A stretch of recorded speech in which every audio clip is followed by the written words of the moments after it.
up, YouTube? My name is Marcus of 101 Kennel, and today I'm going to be doing a video on a comment that was suggested by a viewer in one of my other videos.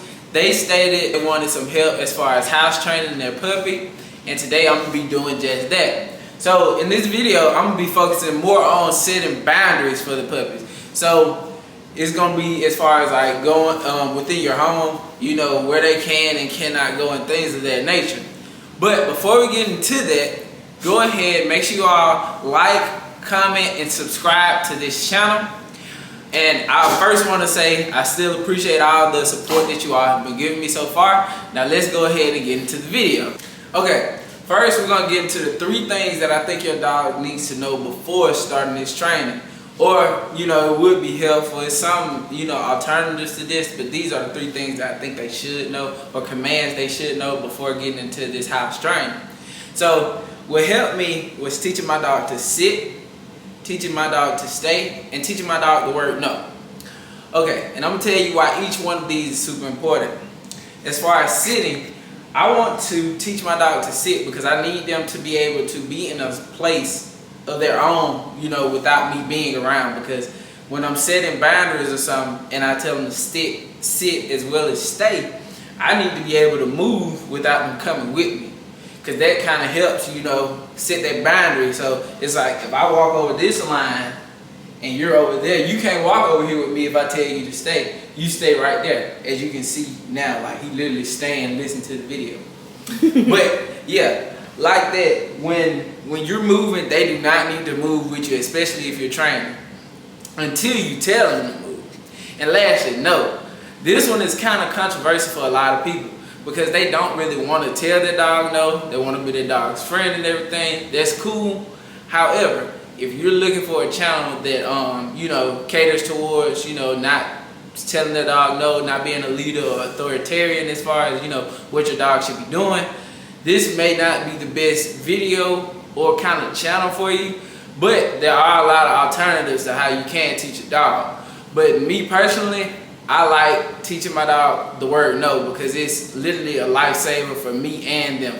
As far as being outside, if we're not on leashes or something like that, we're playing outside and a car may be coming, I can tell them no and they'll stop right there, you know, or here. Just different things like that, but no really helps as far as, you know, getting into stuff at home. Just anything like that, no really helps, you know, stop that dog, especially if they really know the meaning of it. Okay, now I'm gonna get to showing you all how to kind of set up the training so y'all can be comfortable as far as in your home. I know it's a lot of people that's, you know, first time dog trainers, you know, you first time having a dog, so you're becoming a trainer as you watch these videos.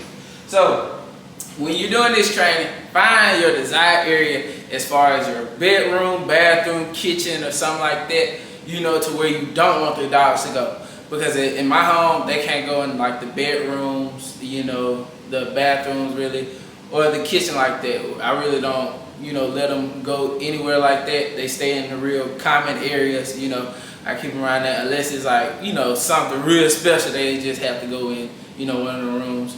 But for the most part, they stay in the common area. So when you get to that spot and you get to the entrance point of that spot, have your dog here. You can either do it on the leash if you're just, well, if you're just starting, you can have them on the leash.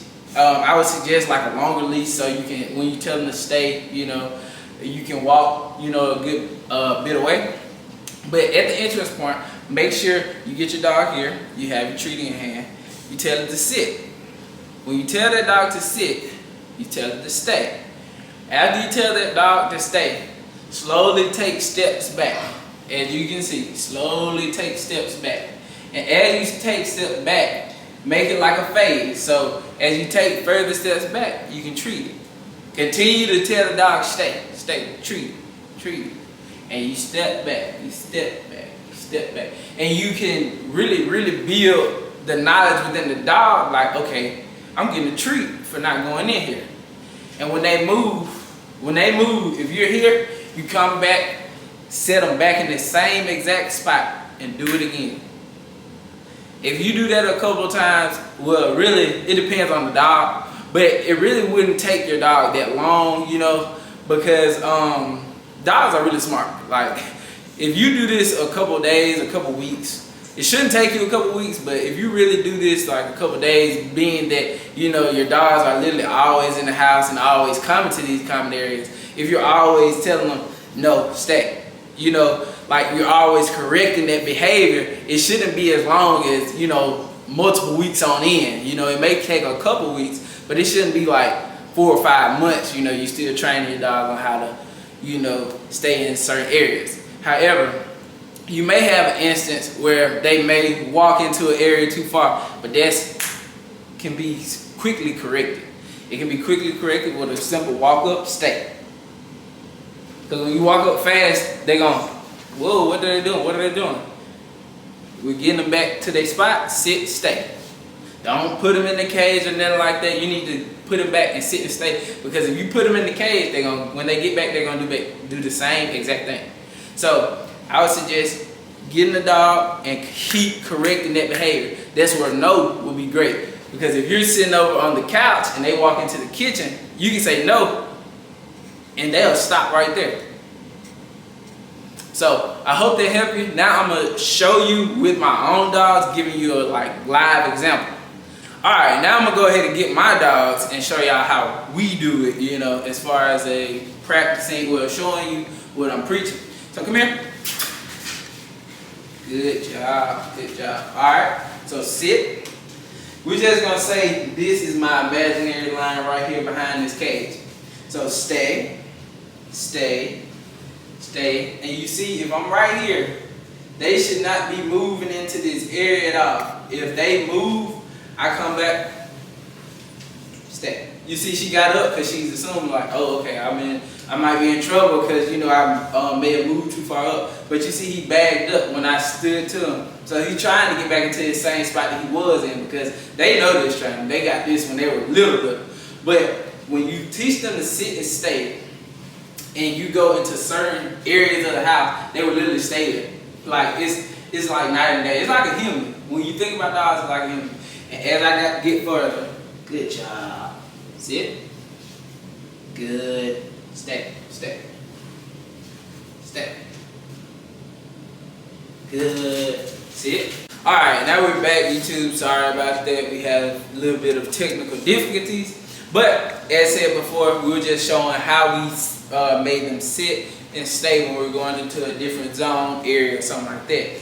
And I always want to, you know, make sure that you all know that y'all can move this line. Like, this is not a set in stone line, because the dog is really just listening to you for the food, you know, when you first get to teaching them. Because if their food drive is really high, that's, you know, what they're going to be focused on.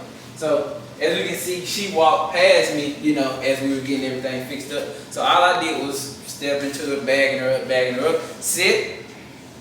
See, he already cheat, because he already know, you know, he gonna get the treat if he sit down. But as you can see, we changed that line from being back there where they initially were to being up here. So stay, stay. And see, you don't come to me until I tell you good job, treat, something like that. I come back to you, you know. And that's what I want, you know, all y'all to try to practice at home. Doing this about literally 3 times, maybe 3 times a day. Do it at breakfast, lunch, and dinner. That'll be an easy way to kind of implement this into your plan, because you're going to be walking into the kitchen, you know, those 3 times, or, you know, if you're at work, it could be, you know, any 3 times when you're at home. Practicing on the weekend is perfect because you have a lot more time. But yeah, so each time you go into the kitchen, make sure you take that dog out and have a little training session, which shouldn't take no more than 5 minutes. Y'all saw how quick we trained, you know, we're practicing on the training with them. It probably took about 30 seconds. So I know you all can do it. I appreciate you all for watching this video. I appreciate you all for the support that y'all have been giving me over the last, I think, 3-4 months that I've been doing this YouTube thing. And I hope to continue to push out content for y'all all 2024. So before you all leave, make sure y'all like, comment, and subscribe on this video. Thank y'all.